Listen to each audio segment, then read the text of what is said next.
Bakit walang stars ang mga reels mo kahit may 1,000 followers ka na? Yung 1,000 followers ay isa lang sa mga requirements ni Meta para magkaroon tayo ng stars monetization. So, ang pinaka-importante dyan ay kung na-meet ba natin yung community standards ni Meta, kung nagko-comply ba tayo sa partner monetization policies at content monetization policies ni Meta. Kasi guys, kahit 1,000 followers na tayo or mahigit 1,000 pa yung followers natin, kung may mga violations naman tayo, hindi tayo magkakaroon ng stars or mamomonetize. Ano ba yung community standards? So guys, ito yung mga may sexual, violent, or hateful content. So dapat wala kang ganyan. So number 2 is yung partner monetization policies. So, yung mga content mo ba or yung mga videos mo ba ay authentic at original? So, ikaw ba mismo ang gumawa ng mga videos or mga reels mo? At hindi mo lang ito kinuha sa TikTok or sa YouTube. And number 3, yung content monetization policies.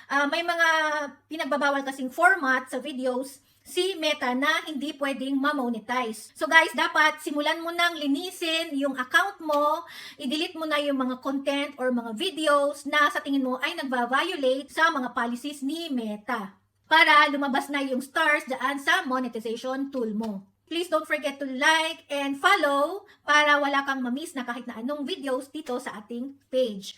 Paano ba magkaroon ng stars yung mga reels at videos natin? So, ano ba yung mga requirements? So guys, meron tayong 6 na requirements para magkaroon tayo ng stars sa mga reels at videos natin. So number 1, dapat na-meet natin yung community standards ni Meta. Number 2, dapat nagko-comply tayo sa partner monetization policies at content monetization policies ni Meta. Number 3, dapat meron tayong at least 1,000 followers. Number 4, dapat nakatira tayo sa country na eligible ang stars.